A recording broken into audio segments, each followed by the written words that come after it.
तो खबर यह है कि राष्ट्रपति ट्रंप के यूरोप को बड़ी चेतावनी देखने को मिली है।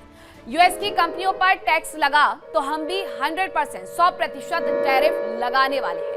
डोनाल्ड ट्रंप ने एक बार फिर से यूरोप को यह बड़ी चेतावनी देते हुए स्पष्ट कर दिया है कि अगर यूएस की कंपनियों पर टैक्स थोपा गया तो हम भी 100% टैरिफ लगाएंगे और संबंधित देश से आने वाले सामानों पर यह 100% टैरिफ लगेगा। अमेरिकी कंपनियों पर डिजिटल सर्विसेज टैक्स लगाए जाने की खबरें हैं और कुछ यूरोपीय देश डिजिटल सर्विसेज टैक्स लगाने पर विचार भी कर रहे हैं।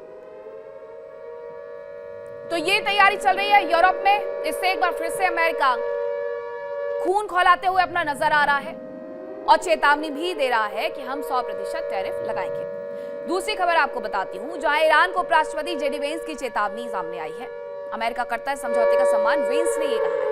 तो ईरान को सीधे सीधे उपराष्ट्रपति जेडी वेंस चेतावनी दे रहे हैं। उनका कहना है कि समझौते का सम्मान हम कर रहे हैं और समझौते पर अगर मतभेद है तो उसे सुलझाना चाहिए। उनकी तरफ से ये भी बड़ी बात कही गई है, तो बात कर सकते हैं।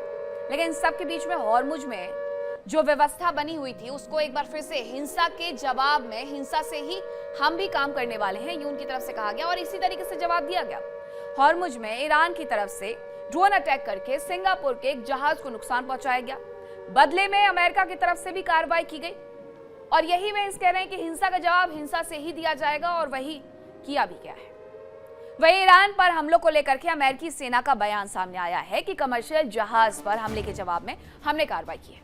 ईरान के अहम ठिकानों पर हमारी तरफ से हमले किए गए हैं। यही खबर मैं आपको बता रही थी कि जो हमले ईरान की तरफ से किए गए थे सिंगापुर के जहाज पर, उसी तरीके से कमर्शियल जहाजों पर हुए हमले का जवाब अब सेंटकॉम ने देना शुरू कर दिया है।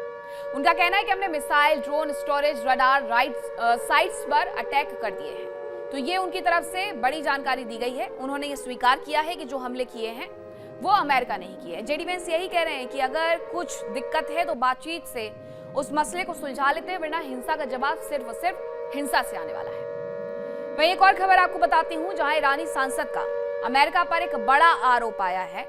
राष्ट्रीय सुरक्षा आयोग के प्रमुख इब्राहिम अजीजी का आरोप आया है। ये ईरानी सांसद का अमेरिका पर यह आरोप लग रहा है। उन्होंने कहा कि बातचीत के बीच में एक बार फिर से हमला किया गया है।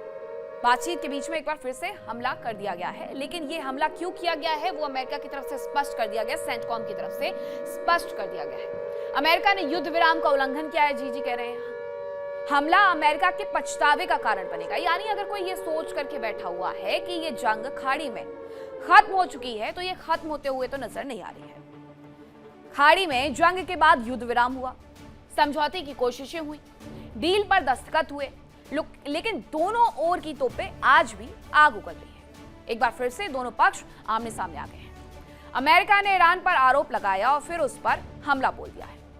सवाल यह है कि कहीं ये वार पलटवार समझौते की उम्मीदों को खत्म तो नहीं कर देगा।